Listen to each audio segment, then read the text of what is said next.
สบายดีทุกคนเนาะสบายดีย่ามแดงๆเนาะมาเนกามาให้อาหารไก่เก่าเนาะทุกคนเนาะ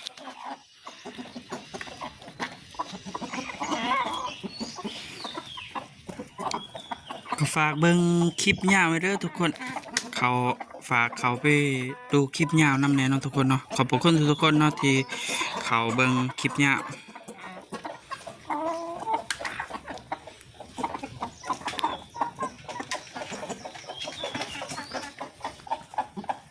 กูกูกูกูกูกูกูกูกูกูกูกูกู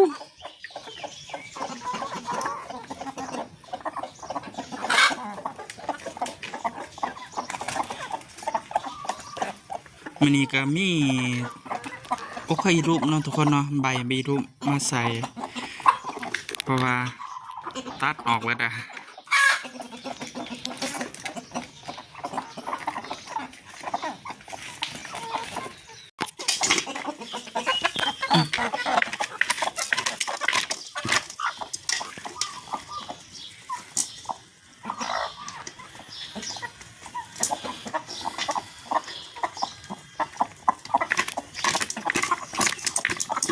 ถองให้กินน้ำกันเลยเนาะ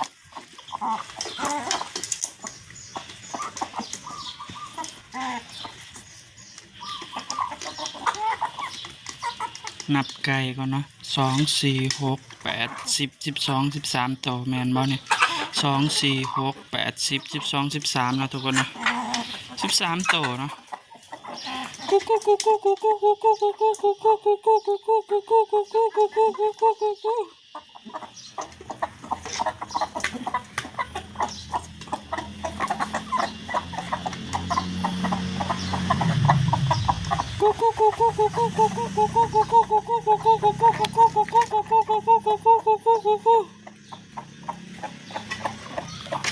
ก็อันนี้แน่เนาะทุกคนเนาะกับประมาณนี้เนาะ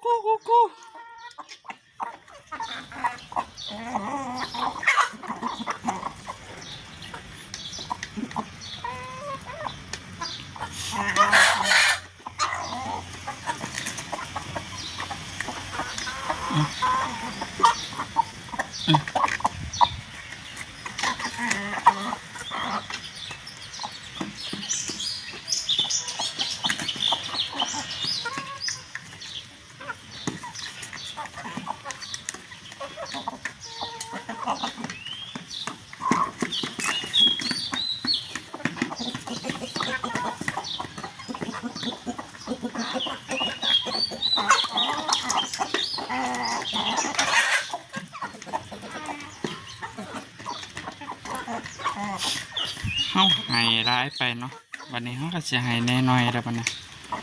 เพราะว่าหายเพิ่งกับมันยังใหม่ๆอยู่นะทุกคนน้องบอกคอยกินเพราะว่าบริหายทุกวันเนาะเพราะคนยังไม่ทันได้คุ้นเคยกับพายุดุมบันไดเนาะมือ2 มืออยู่เนาะทุกคนเนาะ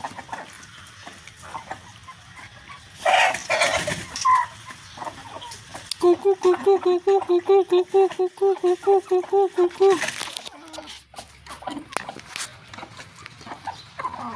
ยังไม่ทันได้คุ้นเคยกับพักกันได้เนาะเพราะว่าคุ้นเคยแต่ต้นกล้วยเบิร์ดเนาะต้นกล้วยนี่หายย่ำได้กับเบิร์ดเนาะอยู่กล้วยทุกคนไก่นี่มากแห้งแต่ว่าไข่บ่อยากแสบเด้อทุกคนเด้อต้นกล้วยไข่บ่แสบไข่แสบก็คือพวกข้าวโพดเขาอันนี้เนาะแบบธรรมศาสตร์แบบต้นใหม่กับธรรมศาสตร์อยู่แต่ว่าเป็นไข่ออกมาสิฝาดไข่กับตอนมันเป็นไซส์มันก็สิงามอยู่ไข่เหลืองหันกินได้อยู่เนาะแต่ไข่ขาวนี่ออกฝาดได้ทุกคนให้กินต้นกล้วยได้กับไข่พอแสบ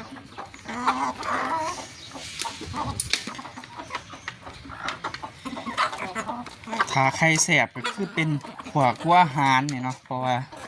เขาจะมีโปรตีนได้แห้งเนาะถ้าหัวอาหารสดๆนี่สิแสบ ไ ไ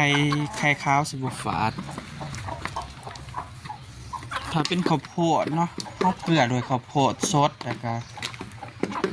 นาสิแซ่บเนาะข้าวโพดนะเพราะว่าเฮาบ่ทันได้คอยให้เนาะถ้าเป็นพวกผักแบบนี้ไข่บ่แซ่บเด้อทุกคนเด้อแต่ว่าเนื้อนี่บ่ฮู้เนาะว่าสิกินแซ่บเด้อบ่เพราะว่าเฮาเคยกินแต่อันนี้นะแต่ไข่โตมันเฮาเลี้ยงมาบ่เคยกินจักเทื่อ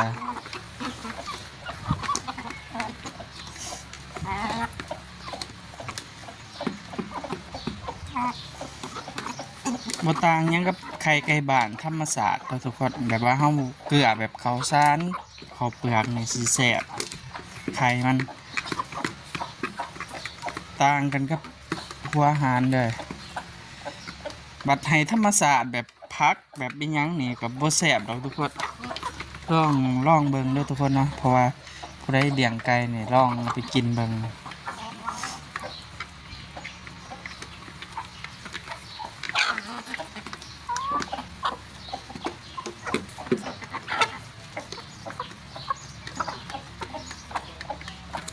คือเคลียร์กินแต่อันนี้เนาะแต่เขาเนาะ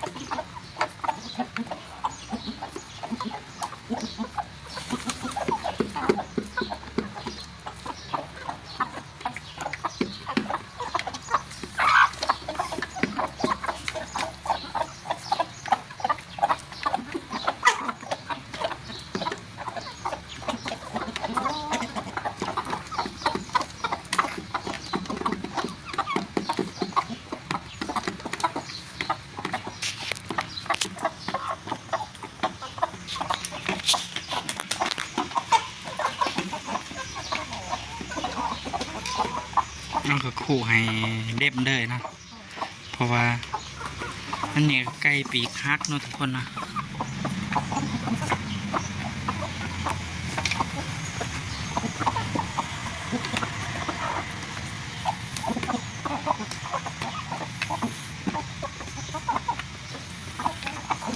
ตื่นเบิดจักสิจับได้ด้วยบ่จับบ่จักละไก่ปีนี่น้อยนะตัวนี้บุหูว่าตัวผู้หรือตัวเมียมือยังเขียวอยู่ซอยพักนะ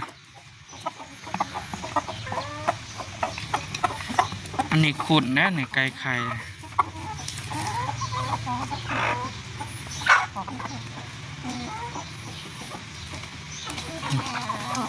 บ่อยากให้จับคือกันนี่ก็บ่อยากให้จับนี่ก็บ่อยากให้จับอันนี้ไก่ไม้น้อยเนาะเนี่ยไก่ไม้มีไก่ไม้เนาะอันนี้ไก่เก่าไก่กำลังเป็นสาว1 2 3น่าจะเป็นตัวผู้ป่ะเพิ่นเนี่ย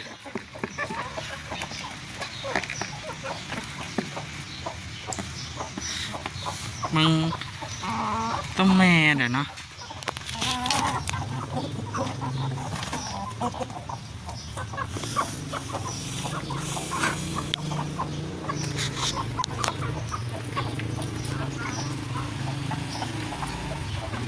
จะเป็นยังบุมือกินอาหารอาการมันจะดี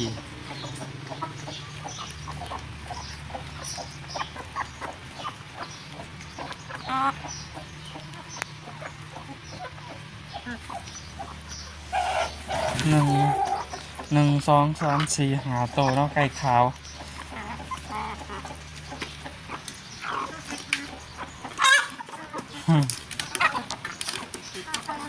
ทุกคนนะสำหรับคลิปนี้ก็เขาสีจบลงเพียงสำเนียงเนาะทุกคนเนาะก็ขอบพระคุณเนาะ